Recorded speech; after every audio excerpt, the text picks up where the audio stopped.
말씀 보겠습니다.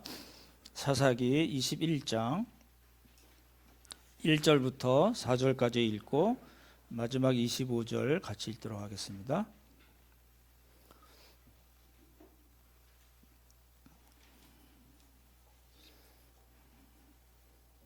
성경을 같이 먼저 펴놓으시면 좋을 것 같으네요. 25절은 주보에 없으니까요. 구약 성경 401쪽입니다. 다 찾으셨나요? 우리 형제들 먼저 읽고 자매들 읽고 25절은 같이 읽겠습니다. 1절부터 4절 읽고 25절 읽겠습니다. 형제들 먼저 읽겠습니다. 시작.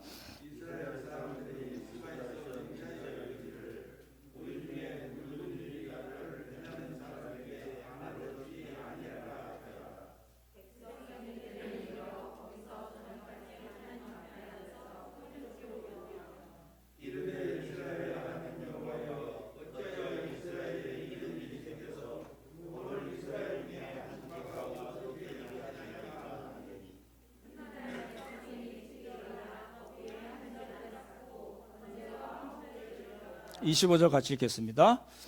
그때에 이스라엘의 왕이 없으므로 사람이 각기 자기의 소견에 옳은 대로 행하였더라. 아멘. 예, 모두 잘 지내시죠? 이제 다시 또 예배로 모이게 됐지만 또 언제 더 영상 예배로 돌아갈지 모르는데요. 항상 조심하시되 그런 생각이 들었습니다.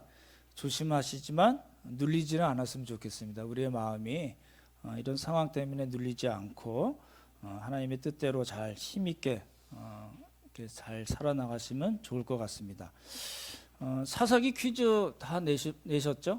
오늘까지 마지막 받고 다음 주에 우리 교육부에서 준비하셔서 이렇게 참여하신 분들 시상하는 시간 갖도록 하겠습니다. 이제 사사기 내용은 그런 거잖아요. 저희가 지금 계속 쭉 봤듯이 이제 스토리가 있는 겁니다. 그렇죠? 스토리를 통해서 우리에게 주시는 메시지가 뭔가를 찾는 작업들이거든요. 그러니까 이제 설교를 들으시거나 또 영상 강의 또 영상 퀴즈 퀴티 할 때도 이제 그런 관점에서 보시면 좋을 것 같습니다. 이제 우리가 지금 굉장히 어려운 시간을 지내고 있는 거잖아요. 그렇죠? 그렇죠? 언제 저 사람이 나한테 이런 생각이 들 경우가 많이 있잖아요. 이제 저도 이제 그런 생각이 들었습니다. 이렇게 어려운 시간을 지나고 있지만 이 말씀 준비하면서 이렇게 여러 가지 요소들을 많이 이제 고려해서 이제 아주 조심스럽게 이제 말씀을 드립니다. 근데 이제 그런 거예요. 이런 어려운 시간들을 한국 교회가 겪고 있는데 그러면 이 시간 이후에 한국 교회는 어떤 영적 흐름에 큰 아주 긍정적인 변화가 있을까? 뭔가 좀 크게 다 바뀌고 교회와 성도들이 하나님 앞에 정말 올바로 서게 될까?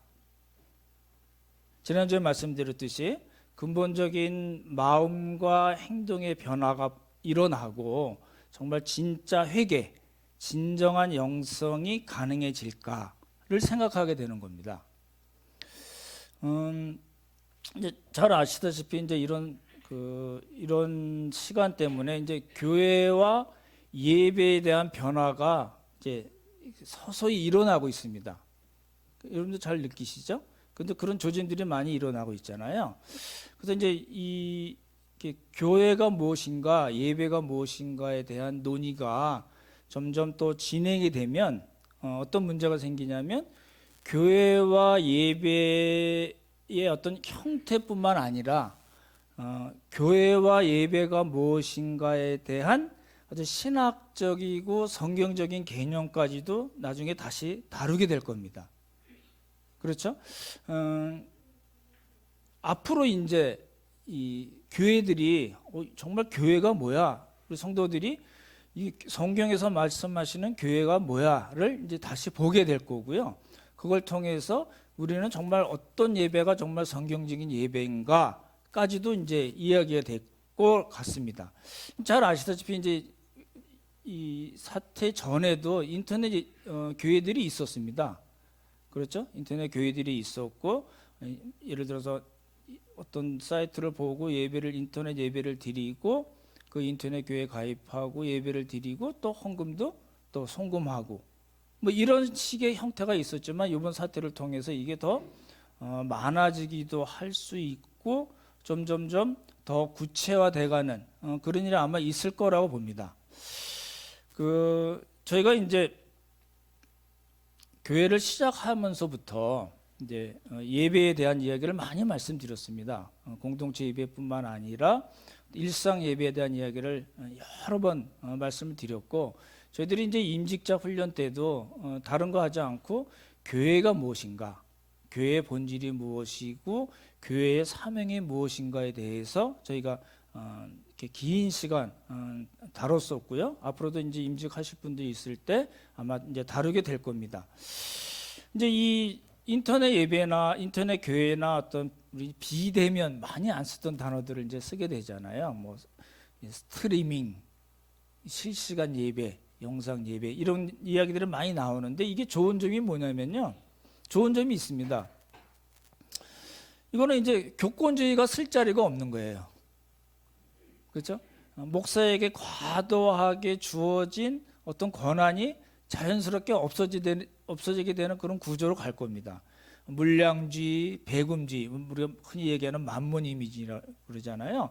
그리고 기복신앙도 자연스럽게 구조적으로 없어질 가능성이 있습니다. 그리고 무속적 기독교 역시 교회에 이렇게 한 공간에 모이고 또 건물을 짓고 조직을 하는 그런 교회에서 사실은 이런 것들이 이렇게 들어가기가 좀 쉽지 않게 될 거라고 생각이 됩니다. 근데 이제 우리가 다시 생각해 봐야 될 건 뭐냐면, 그러면 그런 형태의 교회나 예배가 정말 성경적인 건가를 봐야 될 거라고 생각이 됩니다. 나중에 한번 다시 말씀드리겠지만, 우리가 그 기반으로 하고 있는 신학적 기초는 뭐냐면 개혁주의입니다. 개혁주의에서 이야기하는 교회의 형태나 예배의 본질은 무엇인가, 우리는 나중에 다시 한번 깊이 생각을 해봐야 될 것 같거든요. 오늘 왜 그 말씀을 먼저 서두에 드리냐면, 이제 이런 일들을 겪으면서 교회들이 그렇게 생각하는 거예요. 우리가 지금까지 너무 교회가 세속화돼 있었다. 이제 교회들이, 정상적인 교회들이 너무 세속화돼 있고 잘못 가고 있었구나.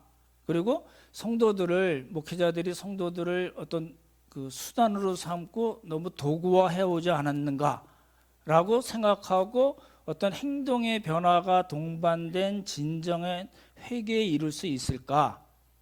아니면 이렇게 어려울 때일수록 성도들이 빠져나가지 않게 잘 관리하고 교회 재정이 부족하지 않게 더 이제 헌금에 대한 얘기를 많이 강조를 하게 될 거고, 교회의 조직을 강화해서 이 교회 조직체로서의 교회를 강화시킬 그런 쪽으로 갈 건가를 우리가 이제 살펴봐야 된다는 겁니다. 왜 말씀을 드리냐면, 이제 우리는 지금 사사기 19장, 20장, 21장에 나온 시체 토막 사건을 보고 있는 겁니다. 그렇죠? 이제 오늘 마지막 그 시체 토막 사건을 이제 정리를 할 텐데, 이 말씀을 통해서 3번에 걸친 하나님의 징계 후에, 3번에 걸친 하나님의 징계 후에 이스라엘 자손들이, 그리고 350년이라는 그 사사 기간 동안에 그 일들을 통해서 우리가 지금 제가 말씀드린 이런 것들을, 이런 이야기들을, 본질적인 이야기들을 우리가 이 토막 사건을 통해서 성경적 원리, 그렇죠? 하나님께서 무엇을 말씀하시는가, 이 이야기를 통해서 우리가 충분히 캐치할 수 있다는 겁니다. 이제 서론이 길어지긴 했지만, 이제 이스라엘 자손들이 이제 말씀드렸던 대로 그 베냐민 지파하고 3번 싸워서 3번째 승리를 했습니다. 그렇죠? 그래서 26,100명, 26,700명 중에서 600명은 남고 나머지는 다 이제 죽이게 되고, 또 베냐민 지파의 성읍들을 돌아다니면서 사람과 가축들을 다 죽여버리고 성읍들을 다 불태워버렸습니다. 성읍을 불태웠다는 건 뭐죠? 제기를 못하게 만드는 겁니다. 그죠? 사람도 없고 성읍 자체도 다 불타버렸으니까 베냐민 지파가 재기할 수 있는 그런 여건이 하나도 없게 만들어 버렸다, 이 얘기입니다. 그러고 나서 뭘 했을까요? 법궤와 대제사장이 있는 베델에 또 모였습니다. 1, 2, 3차 전쟁 전에 베델에서 모였었잖아요. 3번을 모였고 3차 전쟁까지 끝내고 나서 베냐민 지파들을 사람들을 다 죽이고 성읍들을 다 불태우고 나서 어떻게 했어요? 다시 베델에 모였습니다. 그리고 뭘 했을까요? 이스라엘 자손들이 잘하는 거 뭐죠? 예, 대성통곡했습니다. 크게 울었다는 겁니다. 우리 2절과 3절을 한번 보시기 바랍니다. 2절과 3절 우리 한번 같이 읽어보겠습니다. 같이 읽겠습니다. 시작.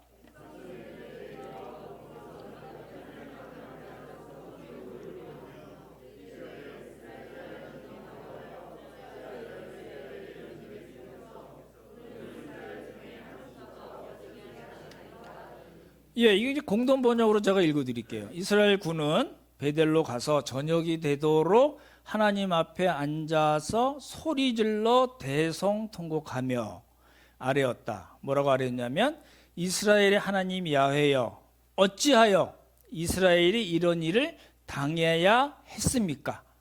어찌하여 오늘 이스라엘에서 지파 하나가 없어지는 일이 생기고 말았습니까? 이렇게 되어 있습니다.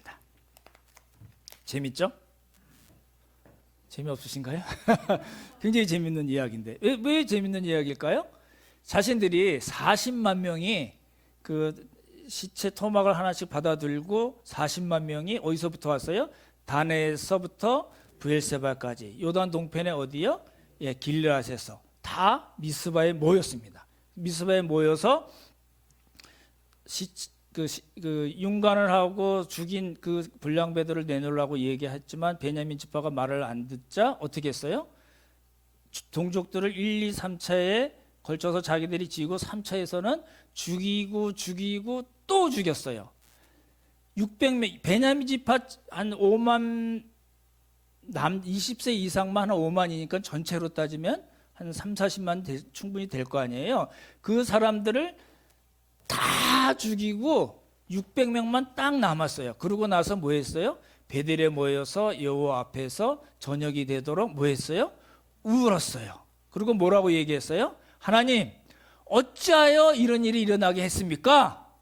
하나님, 어찌하여 이스라엘에서 한 지파가 없어지게 만드셨습니까? 라고 뭐 했어요? 예, 하나님을 원망하고 불평한 겁니다. 그 짓은 누가 해놓고요? 예, 자기들이 해놓고 하나님을 지금 원망하는 거잖아요. 어찌하여 이렇게 얘기하는 거예요. 근데 이 사람들이 뭐 죽이려고 마음 먹었으니까 죽이고 그냥 저것들 없어졌구나 이렇게 좋아하지 않고 왜 하나님 앞에서 어찌하여 하고 원망을 했을까요? 그걸 아셔야 되는데 이스라엘이라는 나라는 제가 잠깐 말씀드렸지 뭐예요? 지파 동맹입니다. 지파들 13지파가 모여서 한 나라를 이뤘기 때문에 한 지파가 없어진다는 건 뭐예요? 자기들의 그 민족, 나라의 정체성이 없어진다는 거예요. 그래서 자기들의 정체성에 타격을 입기 때문에 하나님 앞에 모여서 뭐라고 그랬어요? 어찌하여 이렇게 얘기한 겁니다. 이게 베냐민 지파가 불쌍해서 그렇게 이야기한 것이 아니라 자신들의 정체성에 타격을 입었기 때문에 한 이야기입니다. 그렇죠? 그걸 놓치시면 안 될 것 같고 그렇게 하고 나서 베델에 모여서 하나님 울고 불고 하나님 앞에 어찌하여 이루고 나서 그 다음날 뭐를 했을까요? 보십시오. 여러분 잘 아시는 겁니다. 벌써 1, 2, 3차 때 했었잖아요. 뭐 했을까요? 첫 번째 뭐 했을까요? 예, 그러니까 처음부터 시작하면 하나님 앞에 일단 뭐였었겠죠? 그리고 뭐 했을까요? 예, 울었죠. 그리고 또 뭐 했을까요? 하나님을 원망했잖아요. 그 다음에 뭘 했을까요? 이런 겁니다. 잘 보십시오. 40만 명이 그 26,700명이 되는 베냐민 지파 군사들하고 40만 명의 군사들이 싸우고 1, 2차 지고 3차 때 완성을 했어요. 그리고 나서 베냐민 지파 사람들을 다 죽이고 성읍을 다 불태워 버리고, 그리고 어떻게 했어요? 베델에 다시 모여서, 그렇죠? 하나님 앞에라는 거는 법궤와 대제사장이라는 뜻이거든요. 거기서 모여서 뭘 했어요? 울었어요. 그리고 뭐 했어요? 하나님을 원망했어요. 그리고 그 다음날 뭐 했어요? 그 다음날 뭐 했어요? 예, 보십시오. 이스라엘 백성들이 잘하는 거 있잖아요. 한번 보시기 바랍니다. 4절 보시기 바랍니다. 4절 같이 읽겠습니다. 시작. 이튿날에 백성이 일찍이 일어나 거기서 한 제단을 쌓고 뭐 했어요? 번제와 화목제를 드렸더라. 이 얘기예요. 이게 무슨 이야기였냐면 잘 보십시오. 지금 하나님 입장에서 보면 이제 얘네들끼리 싸웠잖아요. 치고받고 싸우고 싸그리 다 없애버리고 불태워버리고 이랬는데 지금 하나님이 이렇게 보시는 거예요. 하나님 입장에서 보면 하나님의 그 자녀들, 그 하나님의 백성들이 25만 명, 30만 명 정도까지 다 죽어나갔는데 그 사람들을 죽인 당사자들은 뭐 했어요? 하나님 앞에 모여서 울고 불고 하나님을 원망하고, 그러고 그 다음에 뭐 했어요? 제사를 지냈다는 거예요. 이게 무슨 말일까요? 번제와 화목제는 그 자원제라고 그럽니다. 자원에서 자기가 드리거나 또는 번제의 경우에는 의무적으로 드려야 돼요. 왜 드려야 되냐면 이 제사의 성격을 아시면 좋은데요. 제사의 성격이 뭐냐면 회개와 제사함입니다. 뭐라고요? 회개와 제사함. 번제가 그렇고요. 그다음 화목제물은 감사와 헌신이에요. 생각이 되시나요? 보시죠. 그러니까 지금 이 상황에서 하나님의 백성들끼리 자기네끼리 죽이고 싸그리 다 죽이고 불태워버리고, 그러고 나서 뭐 했어요? 하나님 앞에 모여서 뭘 했어요? 예, 회개와 제사함의 제사 그리고 감사와 헌신의 제사를 하나님께 드리는 거예요. 하나님이 받으실까요? 안 받으실까요?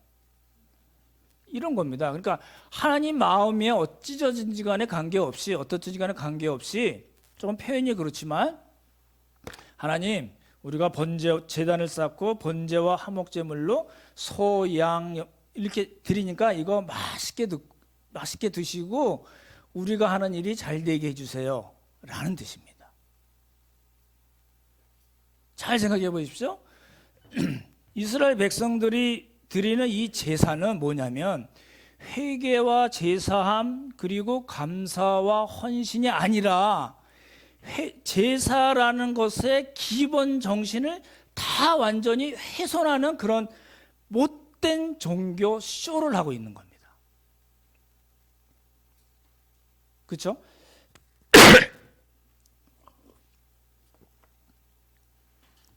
근데 이제 본문 이 19장부터 20장까지 내용을 잘 보시면 이 사람들이 언제부터 번제와 화목제물을 드리기 시작했을까요? 지금 네 번째라고 얘기하면, 베델에 모인 게 네 번째라고 얘기하면 언제부터 했을까요? 예, 세 번째, 이제 두 번 깨지고 나서 세 번째 번제와 화목제물을 드리고, 그리고 다 베냐민 지파를 600명만 남겨놓고 다 죽여놓고 지금 번제와 화목제물을 하나님께 드리는 겁니다. 그렇잖아요? 그러니까 이 얘기예요. 일이 꼬이고 틀어지자마자 그것을 해결하기 위한 차원에서 제사를 드리고, 그리고 네 번째는 하나님께 번제와 화목제물을 드렸지만 제사의 기본 정신과 전혀 맞지 않는, 회개와 제사함이라든지 감사와 헌신과는 전혀 관계없는 그런 제사를 드린 겁니다. 하나님 받으실까요? 안 받으실까요? 예, 결코 받지 않으십니다. 오늘 받으신 프린트에 보시면 사사기 1장 11절이 있죠? 사사기 1장 11절 한번 보시기 바랍니다. 예, 우리 같이 한번 읽어보겠습니다. 다 있으신가요? 예, 같이 읽겠습니다. 11절입니다. 사사기 1장 11절 시작.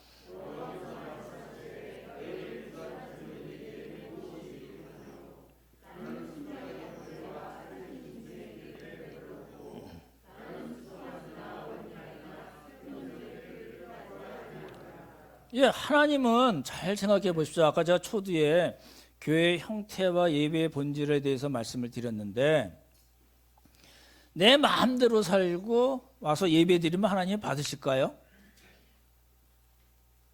내가 하나님 연약해서 어쩔 수 없는 거는 상관없지만, 내가 고의로 하나님의 말씀을 무시하고 율법을 무시하고 성경에서 보여지는 원리와 가치관대로 살지 않고 나서 와서 예배 드린다고, 헌금한다고, 찬양한다고, 기도한다고 하나님 받으실까요? 하나님이 배부르다는 거예요. 야, 그만해. 됐어. 그냥 알아서 사세요. 이런 말씀이에요. 그렇죠? 그러니까 우리가 예배에 대한 생각을 다시 잘 정리를 했으면 좋겠습니다. 우리 5절 한번 보시기 바랍니다. 사사기 21장 5절. 이제 이 사람들이 모여서 대성통곡하고 하나님을 원망하고 핑계대고 번제와 화목제물을 드리고 뭘 했냐가 나옵니다. 5절 먼저 읽겠습니다. 5절 읽겠습니다. 시작.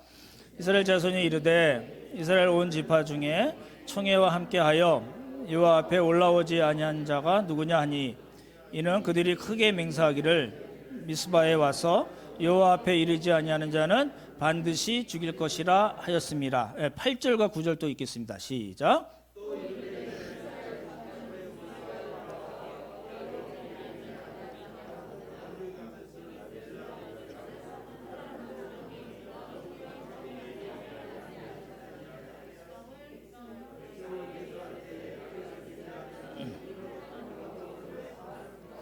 여기 5절, 8절, 9절에 보면 중복되는, 반복되는 말이 있는데, 여호와 앞에 올라오지 아니한 자, 여호와 앞에 이르지 아니하는 자, 이렇게 돼 있잖아요. 그러니까 보십시오. 40만 명이 처음에 미스바에 모여서 뭘 결정을 했냐면, 우리 딸들을 절대 베냐민 지파에게 못 줘.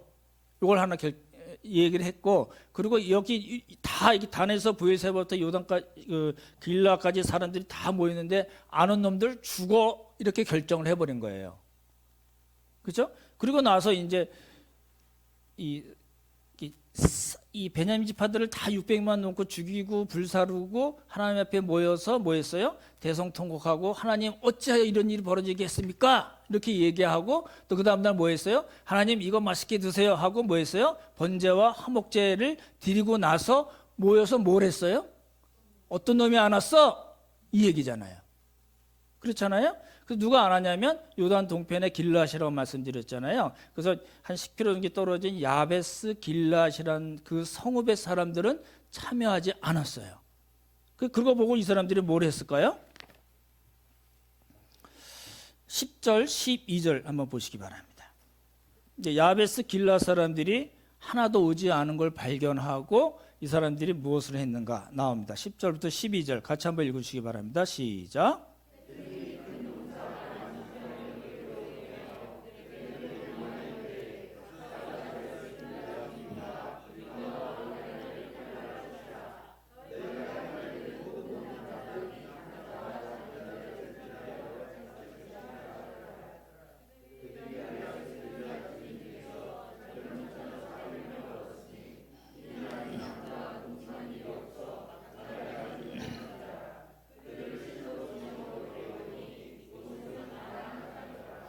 예, 뭐 했어요? 몇 명을 보냈어요? 12,000명 보냈는데 어떤 사람을 보냈어요? 큰 용사, 용맹한 용사, 사람 잘 죽이는 사람들 12,000명을 뽑아서 어떻게 했어요? 도단 동편 건너가게 해서 길랏 야베스 길랏이라는 곳에 보내서 어떻게 했어요? 주민과 부녀와 어린아이를 뭘로 했어요? 칼날로 치라. 다 죽지는 않은 것 같아요. 이 길라 야베스 사람들이 나중에 남습니다. 그래서 나중에 사울과 관계가 되긴 하지만 그 성읍을 완전히 몰살시킨 겁니다. 그러고 나서 뭘 했어요? 죽이고 나서 이게 이런 거잖아요. 미스바 총회에서 우리 베냐민 지파에 따라 안 주기로 맹세하고 또 뭐 했어요? 여기 참석하지 않은 사람들 다 죽어, 이렇게 얘기한 거잖아요. 그러면 가서 길라 야베스 사람들 12,000 보냈으면 다 죽였어야 했는데 다 죽였나요? 안 죽였나요?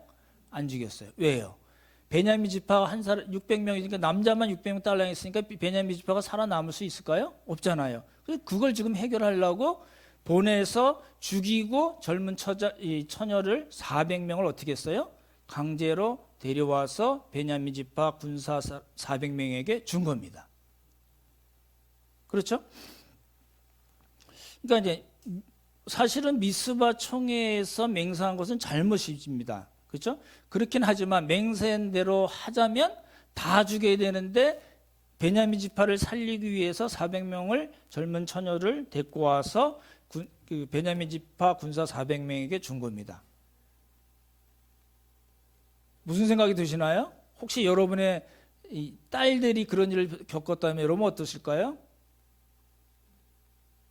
그렇죠? 야베스 길앗에 있는 젊은 처녀들은 나름 꿈이 있지 않았을까요?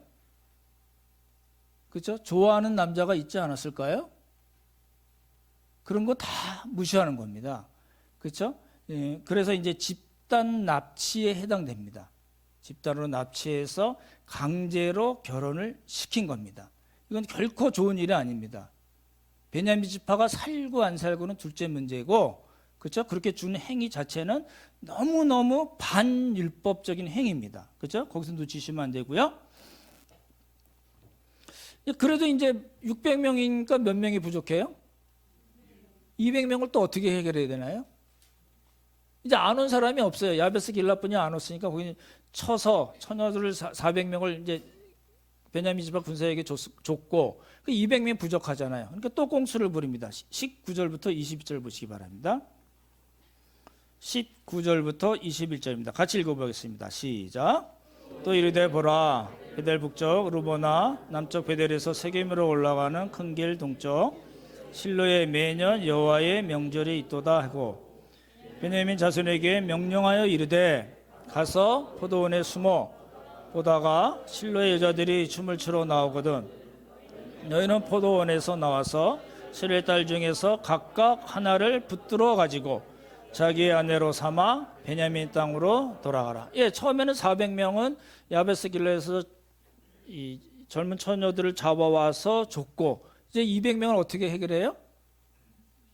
예, 실로에 무슨 일이 있었냐면 매년 뭐가 있었어요? 하나님의 명절, 절기예요. 근데 이게 무슨 절기일까요? 명확지 않습니다. 근데 그렇게 얘기합니다. 춤을 추는 거는 보통 6월절에 하는 거기 때문에 6월절이라고 이야기하기도 하고, 여기 포도원 이야기가 나오잖아요. 그래서 이 과실을 이렇게 수확하는, 예, 수장절, 장막절 때라고 이야기합니다. 어느 절기든 간에 관계없이 이 사람들이 지금 뭘 하고 있는 거냐면 번제와 화목 제물을 자기 마음대로 하나님의 뜻에 맞지 않게 드림으로써 뭘 했어요? 제사의 기본 정신을 완전히 훼손한 거고, 그렇죠? 그리고 지금 뭘 하고 있어요? 절기, 여호와의 명절, 절기 때 무슨 일을 해요? 예, 하나님께 구원에 대한 감사를 하고 하나님을 찬양하고 헌신하는 그 절기 때 뭐를 해요? 예, 200명 처녀들을 납치하라고 코치를 해주고. 그러니까 이게 지금 뭘 하는지 모를 정도로 이상한 방향으로 지금 계속 흘러가고 있는 겁니다. 그렇죠? 그리고 나서 이 사람들이 어떻게 했을까요? 아, 이제 한 건 했네. 일이 잘 해결됐다고 생각하고 집으로 돌아갔다. 이렇게 얘기가 되어 있습니다. 그렇죠? 다시 한번 보실래요? 24절 보시기 바랍니다. 사사기 21장 24절 같이 한번 읽겠습니다. 시작. 그때에 이스라엘 자손이 거기에서 각기 자기의 지파 자기의 가족에게로 돌아갔으니 곧 곳에서 나와 자기의 교업으로 돌아갔더라. 예, 이제 아무 일 없다는 듯이 그렇게 많은 사람들을 죽이고 손 털고 야 이제 한 건 했네라고 그러고 집으로 돌아갔다. 이 이야기, 이 뉘앙스가 있는 겁니다. 그렇죠? 다시 보시면 이제 다 말씀드렸습니다. 이제 구조가 그렇게 돼 있는 거예요. 19장, 20장, 21장은 어떻게 구조가 되어 있냐면 19장 1절에서 뭐라고 그랬어요? 이스라엘의 왕이 없을 그때에 라고 처음에 19장 1절에서 시작을 하고, 그리고 20장, 21장 이야기를 쭉 하고 21장 맨 마지막 절에 뭐라고 그랬어요? 다시 한번 보실래요? 같이 한번 읽겠습니다. 시작. 그때에 이스라엘의 왕이 없으므로 사람이 각기 자기의 소견에 오른 대로 행하였더라. 그러니까 이런 거잖아요. 책받침 구조라고 그러죠. 맨 처음과 맨 끝을 이렇게 우리 북캔드라고 그러죠. 이렇게 철판 놓는 거 있잖아요. 책 놓을 때 그 두 가지를 딱 세워놓고 그 안에 이야기를 전개해 나간 거거든요. 그렇죠? 그러니까 그 이야기는 뭐냐면 이 안에 있었던 모든 일들은 뭐예요? 예, 왕이 없었기 때문에 생긴 거다라고 이야기를 하는 겁니다. 왕이 없음으로 생긴 일이 구체적으로 뭐예요? 윤곽과 살인입니다. 그렇죠? 그리고 시체를 토막내는 율법에도 정해지지 어떻게 이렇게 하면 안 된다고 정해지지 않은 그 초율법적인 일을 행한 거고, 그리고 뭐랬어요? 동족 상잔입니다.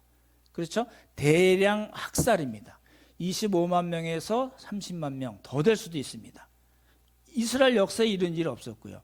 그리고 강제로 처녀들을 집단으로 납치를 해서 결혼이 아닌, 그렇죠? 이거 결혼으로 보시면 안 됩니다. 결혼이 아닌 성폭행 강간을 당하도록 이스라엘 전체가 그렇게 행했다라는 겁니다. 왜요? 왕이 없으므로. 그러니까 이제 우리 중국 분들이 일본 분들 싫어합니다. 싫어하는 이유 중에 하나가 뭐냐면 여러분 잘 아시는 난징 대학살 있잖아요.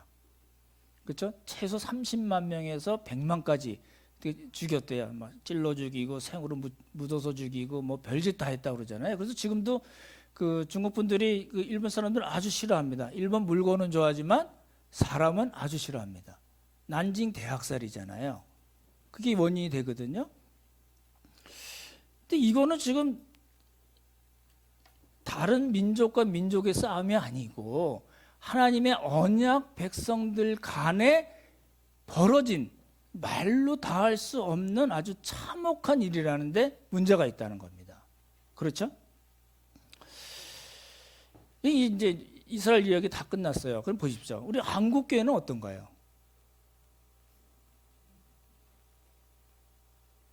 한국교회가 참 귀가 간지럽겠죠?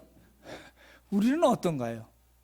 지금은 이제 사법제도가 잘 돼 있어서 이런 일들이 당연히 억제가 되고 생겨날 찬스가 거의 없지만, 만약에 우리도 하나님을 왕으로 모시지 않고 산다면은 이런 엄청난 범죄를 저지른 이스라엘과 우리가 사실은 본질적으로 크게 다르지 않다는 데 문제가 있습니다.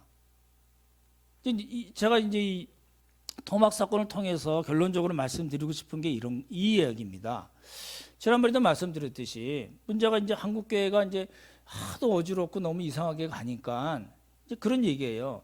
죽게 돌아가자, 우리를 고치실 것이다 그러고 자꾸 돌아가자 그래요. 복음으로 돌아가자 그러고 초대교회로 돌아가자 그러고 말씀으로 돌아가자 그러고 막 분위기 띄우고 구호 붙이고 프랭카드 붙이고 주여 삼창하고 눈물과 금식하고 강사 모셔서 부흥회도 하고 두 손 들고 찬양하고 막 때마다 시마다 예배 드리고 하나님께 부르짖고 하나님의 뜻을 물어요. 근데요, 그러고 마는 거예요. 더 진전이 안 돼요. 제가 이제 2007년도에 중국에 있을 때 어게인 1907년, 그렇죠? 평양 대부흥을 이제 100년 맞이해서 2007년도에 어게인 1097 대회를 했잖아요. 상암동에서 크게 했잖아요. 제가 그 얘기 듣고서 어떻게 생각했을까요? 안 될 걸? 싸가지 없는 소리를 했습니다. 됐나요? 뭐가 된 게 있나요? 없습니다. 그렇죠? 된 일이 없어요. 또 이제 해운대에서 뭐 10만 명 모이고 20만 명 모이고 그런 일들이 많이 있어요. 지금도 있어요. 앞으로도 있을 거예요. 그럼 제가 그럴 때마다 뭐라고 그럴까요? 안 될 걸 그럴 겁니다. 왜요? 여태껏 우리 해봤잖아요. 너무나 많은 시간 동안에 복음으로 돌아가고 초대교로 돌아가고 말씀으로 돌아가고 죽게 돌아가자고 외치기만 했지 실제로 돌아간 일이 없다는 거예요. 지금 그래서 아까 말씀드린 인터넷 교회나 여러 가지 형태로 교회의 부작용, 모이는 것의 부작용을 좀 없애보자고 사람들이 많은 노력을 해요. 좋은 노력이긴 하지만 근본적인 해결책은 아니라고 봐요, 저는. 이제 아쉽게도 다 해본 것들이고 다 꽝이었습니다. 그럼 이제 아무것도 안 하고 그냥 포기하고 그냥 살 건가? 그건 아니잖아요. 그래서 오늘 우리가 이 토막 사건을 마치면서 깊이 생각해 볼 게 뭐냐면 정말 진정한 성경적인 부흥이 뭔가, 그죠? 진정한 회개와 영성은 과연 무엇인가를 봐야 된다는 거예요. 근데 이게요, 제가 지금 말씀드린 진정한 영성과 회개 그리고 부흥 이야기가 구약 성경 전체에서 끊임없이 말씀하는 거고요. 그리고 지금 우리에게도 동일하게 하나님께서 말씀하시는 그런 아주 중요한 핵심 내용이라는 거예요. 그러니까 이걸 우리가 해결을 해야 돼요. 요엘서 한번 보십시오. 오늘 나눠드린 프린터 보시면 요엘서 2장 12, 13절 보시면 한번 같이 읽어보겠습니다. 우리가 이제 익숙한 단어들이 나옵니다. 같이 읽겠습니다. 시작. 여호와의 말씀에 너희는 이제라도 금식하고 울며 애통하고 마음을 다하여 내게로 돌아오라 하셨나니 너희는 옷을 찢지 말고 마음을 찢고 너희 하나님 여호와께로 돌아올지어다. 그는 은혜로우시며 자비로우시며 노하기를 더디하시며 인애가 크시사 뜻을 돌이켜 재앙을 내리지 아니하시나니. 이게 무슨 얘기냐면요, 똑같은 단어가 나오죠. 금식하고 울고 불고 대성통곡하고. 그렇잖아요. 여기도 똑같아요. 금식하고 울고 애통하고 또 뭐가 나와요? 마음을 찢고 여호와께로 돌아감. 그렇죠? 근데 보십시오. 지금 요엘 선지자가 이야기하는 이 금식과 애통은 어떤 의미가 있는 걸까요? 잘 보십시오. 요엘 선지자가 얘기하는 금식과 애통과 그리고 지금 우리가 사사기 19장, 20장, 21장에서 본 이스라엘 백성들의 금식과 애통이 같은가요? 예, 전혀 다른 이야기입니다. 그렇잖아요? 대량 학살을 하고 나서 하나님 앞에 모여서 울고 불고 제사 드리는 것 같나요? 전혀 다른 이야기라는 겁니다. 여기 잘 보시면 마음을 다하여 내게로 돌아와라. 마음이란 단어는 구약 성경에서 굉장히 중요한 단어고 많이 나옵니다. 마음을 다하고 돌아오고 어떻게 하라고요? 마음을 찢으라는 이야기예요. 이 마음은 무슨 뜻이냐면 지정의, 그렇죠? 전인격적으로 하나님께 돌아가는 거고, 마음을 찢는다는 건 뭐예요? 진정한 회개, 진정한 영성을 회복하는 것의 가장 기본을 마음을 찢는다고 이야기합니다. 그렇죠? 이 마음을 찢는 것에 이렇게 겉으로 우리가 볼 수 있는 가시적으로 나온 건 뭐냐면 세 가지예요. 금식하고 울고 애통하는 것. 구약 성경에서 이야기하는 금식하고 울고 애통한다는 것은 마음을 찢는 것의 외적인 표현이라는 거예요. 그렇죠? 보십시오. 금식하는 거는 그냥 굶는다는 이야기가 아니고요. 이스라엘 백성은 1년에 한 번씩 굶었어요. 대속죄일에 금식을 기본적으로 합니다만 다른 데서 나오지 않고, 이 금식이라는 이야기는 뭐냐면 자신의 죄 때문에 고통스러운 것을 표현하는 겁니다. 밥을 한 끼 안 먹는 걸 금식이라고 얘기하지 않고, 나의 죄성 때문에 뿌리가 뽑혀지지 않는 내 죄악 때문에 너무너무 고통스럽습니다라는 것을 표현하는 게 금식이라는 거예요. 그렇잖아요? 우는 건 뭘까요? 방성태곡 했어요. 그러면 잘 아시는 요셉이 형제들을 보고 막 방성대곡 하잖아요. 그렇죠? 그 이야기도 나오고, 히스기야가 자기 목숨을 위해서 하나님 앞에서 울면서 자기의 목숨을 구할 때도 나온 단어랑 똑같은 단어입니다. 그러니까 이 울다는 말에 뭐예요? 내가 하고 싶은 대로 안 돼서 성질 나가지고 그래서 울어버리는 게 아니라 뭐예요? 하나님의 긍휼과 자비를 구하는 그 신앙적인 자세가 표현이 되는 것이 뭐예요? 우는 겁니다. 그러니까 이제 보십시오. 목사 입장에서는 나도 정말 그렇게 하고 싶은데 어떻게 해야 되나? 그래서 우리가 놓치지 말아야 될 거는 하나님께서 기뻐하시는 그런 원하시는 금식과 애통의 첫 단계는 뭐냐면, 보십시오. 하나님을 올바로 아는 것에서 시작합니다. 다시요. 우리는 이제 굉장히 종교적이에요, 사실은. 저도 어렸을 때부터 이제 신앙생활을 해왔고, 제가 중학교 2학년 때 우리 이모부를 따라서 어느 교회에 가서 그 당시 유명한 부흥사 목사님이 계세요. 이렇게 강 무슨 목사님이신데 설교가 너무 좋은 거예요. 제가 중학교 2학년 때인데 뭘 그 설교했는지 생각은 안 나는데 정말 아주 너무너무 운 기억은 있어요. 그 제가 나중에 그때 생각해 보니까 그때 내가 정말 큰 은혜를 받았구나라고 생각하지만 사실은 그 울음과 애통은 뭘로 연결이 돼야 된다고요? 뭔가 바뀌어야 돼요. 그렇지 않고서는 그거 은혜 받았다고 하나님이 은혜 주셨지만 우리가 그 은혜를 우리의 삶 속에 연결하지 못한 것이 되거든요. 그렇잖아요? 근데 이렇게 그 종교적인 아니더라도 우리가 앉아서 울고 불고 모여서 손들고 하나님께 찬양하고 회개하고 했던 그런 것이 행동의 변화로 가려면 그 중간에 뭐가 있어야 되냐는 거예요. 하나님을 아는 겁니다. 그러니까 또 성경 공부 뭐 할래나 보다? 하려고 그러긴 하는데 그거랑 관계없어요. 열왕기상 하를 우리가 공부할 건데 보십시오. 호세아서 보시기 바랍니다. 6장 3절입니다. 이제 북왕국의 죄를 지적하면서 호세아가 전한 말씀이 있는데 6장 3절만 읽겠습니다. 같이 읽겠습니다. 시작. 그러므로 우리가 여호와를 알자. 힘써 여호와를 알자. 그의 나타나심은 새벽빛 같이 어김없나니 비와 같이 땅을 적시는 늦은 비와 같이 우리에게 임하시리라 하니라. 뭐 하자고요? 알자는 거예요. 도대체 보십시오. 호세아서 6장 1절에 보면 오라 우리가 여호와께로 돌아가자고 그랬어요. 아까 나왔던 거잖아요. 돌아가야 돼요. 당연해요. 근데 그 돌아가는 이 액션의 핵심이 뭐냐? 어디서 출발하냐? 하나님을 알아야 된다는 거예요. 그래서 뭐라고 얘기해요? 우리가 여호와를 알자. 뭐라고요? 힘써 여호와를 알자 그런 거죠. 보십시오. 여기 힘써라는 단어는 동사에서 나온 단어거든요. 무슨 이야기냐면 누군가를 추적하거나 뒤를 쫓아가는 거를 힘써라는 말로 써요. 그 단어예요.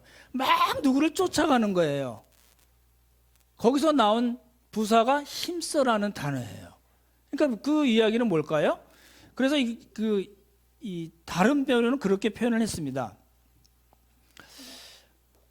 우리가 알자.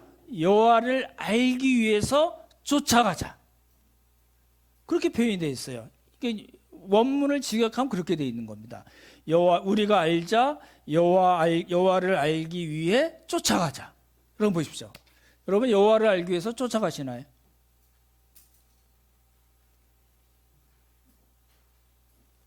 꼭 묻고 싶은 건데요. 그냥 주일날 한번 예배 드리면 되지 뭘 쫓아가. 그러시나요? 아니시죠? 쫓아간다는 건 뭐예요? 우리 교회식으로 얘기하면 퀴즈도 풀고 영상 강의도 듣고 큐티도 하고 노력을 하셔야 되는 거거든요. 쫓아가야 돼요. 힘쓰셔야 돼요. 보십시오. 하나님을 아는 지식이라는 것은 말로 떠드는 게 아니고요. 뭐 하겠다고 대회로 모여가지고 금식하고 구호 외치고 눈물 흘리고 그게 아니에요. 뭐라고요? 하나님을 아는 지식은 어디서 나올까요? 하나님과의 인격적인 관계. 그렇죠? 다른 사람은 모르는 나와 하나님만 알고 있는 그런 친밀함. 그렇죠? 그래서 우리가 우리의 삶으로 나타날 때 그게 어떻게 나타나는 거예요? 하나님께서 말씀하신 것을 어떻게 행해요? 기쁨으로 순종하는 거예요. 제가 지금 말씀드린 진정한 부흥과 회개와 영성과 지금 우리가 살펴본 이스라엘 사람들의 이야기하고는 전혀 다른 차원의 이야기입니다. 그렇죠?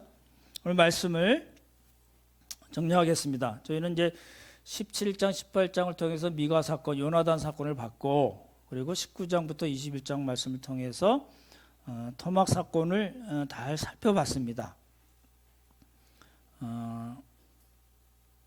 고면하건대 다시 들으시든지 필요하시면 설교 원고 달라고 그러시든지 어떤 방식이든지 간에 힘써서 이 사건들을 잘 정리하시면 좋겠습니다. 아무쪼록 율법적 신앙이나 그럴싸한 종교적인 행태에 빠지지 말고 말씀으로 인격과 행동의 변화가 날마다 더해지고 우리의 삶의 자리에서 정의와 공의 그리고 접대 갈례를 잘 행하고 하나님을 우리 삶의 왕으로 모시는 그런 삶이 우리 모두 살 수 있기를 예수님의 이름으로 축원합니다. 기도하겠습니다. 하나님 아버지 감사합니다. 긴 시간 저희가 요나단 사건과 도막 사건을 살펴보았습니다. 이 말씀을 통해서 저희들에게 들려주시는 성령의 음성을 듣기를 원합니다. 어찌하든지 우리 삶에 하나님을 우리의 왕으로 모시고 하나님의 말씀대로 주신 율법대로 말씀의 원리와 가치관대로 우리 삶을 잘 살아내서 하나님께서 칭찬하시는 우리 모두 될 수 있도록 그리고 우리 공동체가 될 수 있도록 주님 복을 허락하여 주시옵소서. 아버지 은혜 감사드리오며 귀하신 예수님 이름 받들어 기도드렸사옵나이다. 아멘.